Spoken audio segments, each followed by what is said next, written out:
When our first grandson was À la born, naissance de notre premier petit-fils, toute la famille s'est précipitée à l'hôpital. Je n'en revenais pas de voir notre fils aîné, Mathieu, tenir son précieux nouveau-né. Derrière la vitre de la pouponnière, notre plus jeune fils, Chad, et moi avons longuement regardé les yeux de ce petit esprit, si pur, venu si récemment des cieux. On aurait dit que le temps s'était arrêté. Nous pouvions voir le grand plan éternel. Le caractère sacré de la vie était clair comme le jour.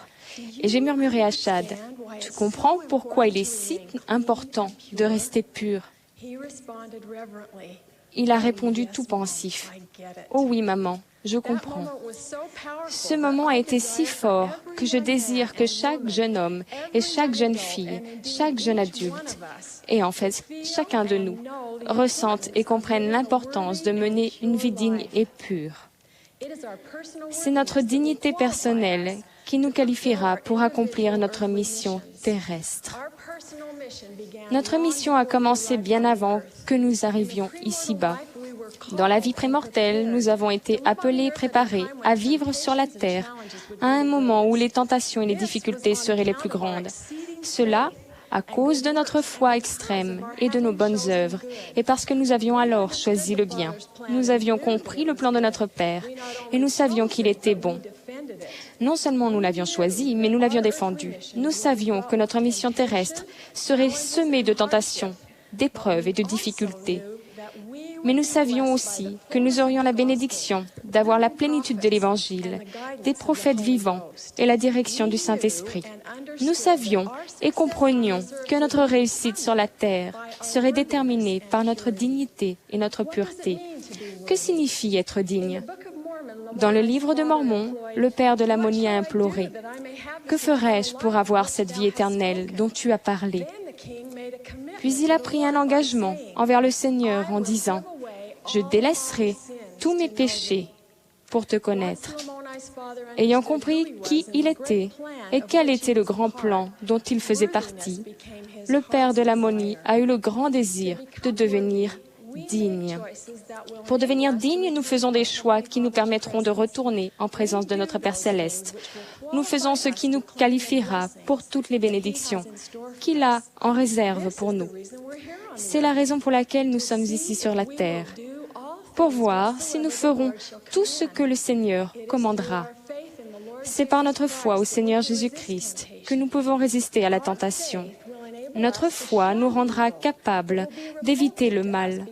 Nous le trouverons repoussant parce que la lumière s'attache à la lumière et que la vertu aime la vertu. Pour devenir pur des souillures du monde, il faut non seulement la foi, mais aussi le repentir et l'obéissance. Nous devons respecter les principes et faire ce qui nous donnera droit à la compagnie constante et aux directives du Saint-Esprit, car l'Esprit ne peut pas demeurer dans des temples qui ne sont pas saints. Je connais un jeune homme qui a dit « C'est trop dur.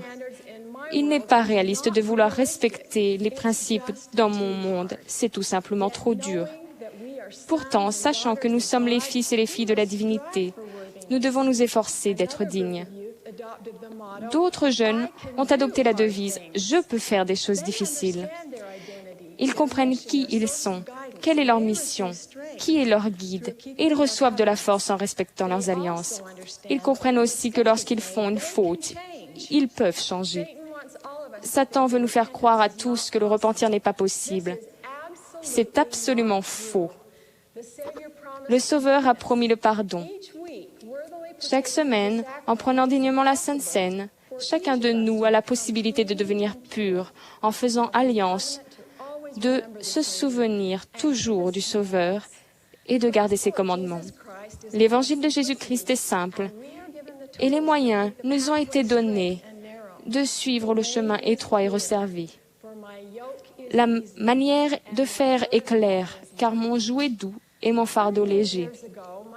Il y a 38 ans, mon mari et moi avons été mariés dans le temple de Salt Lake City par Gordon Binkley. Les recommandations qu'il nous a faites ce jour-là ont guidé notre vie. Lorsque nous avons quitté le temple une fois mariés, nous sommes allés dans un parc près des jardins du temple et nous avons écrit dans un journal les paroles pleines de sagesse qui nous avaient été dites.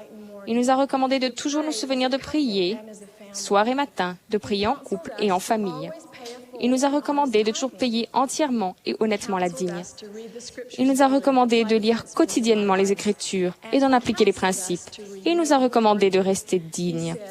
Il a dit, « Vivez toujours de manière à pouvoir, lorsque vous aurez besoin des bénédictions du Seigneur, les lui demander et les recevoir, parce que vous êtes dignes. » Il a dit, « Il y aura des moments où vous aurez besoin des bénédictions immédiates. Vous devrez vivre de manière à ce qu'elles vous soient accordées, non pas par miséricorde, mais parce que vous êtes dignes. » Sur le moment, je n'ai pas compris ce que cela voulait dire.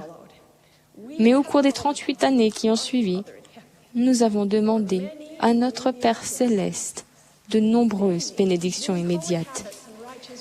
Chaque jour, ces habitudes saintes et justes nous ont aidés à nous maintenir sur le chemin qui ramène dans la présence de notre Père.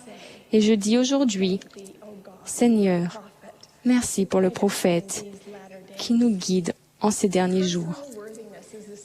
Il est essentiel d'être digne pour entrer dans ces saints temples et pour devenir un jour héritier de tout ce que le Père a.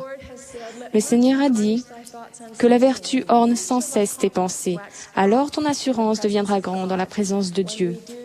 Quand nous faisons cela, nous pouvons aller avec confiance dans les saints temples de Dieu, sachant que nous sommes suffisamment dignes pour aller où va le Seigneur lui-même.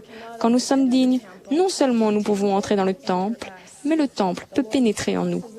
Nous recevons les promesses de salut et de bonheur du Seigneur. Et notre mission terrestre devient la sienne. Le mois dernier, notre plus jeune fils, Chad, est allé au temple avec une belle jeune fille digne, pour se marier pour le temps et pour l'éternité. Quand il l'a prise par la main en s'agenouillant à l'autel, j'ai regardé dans les miroirs des deux côtés et j'avais envie de lui murmurer à nouveau, « Tu comprends pourquoi il est si important d'être pur et digne ?» Mais cette fois, je n'ai pas eu à le lui rappeler, parce que c'est l'Esprit qui lui a murmuré. Jeunes de naissance noble, regardez par les fenêtres de l'éternité. Voyez-vous dans les temples saints du Seigneur. Voyez-vous menant une vie digne et pure. Des générations comptent sur vous. Je témoigne qu'il est possible d'être digne grâce au pouvoir de rédemption, de l'expiation de Jésus-Christ, qui nous rend capables.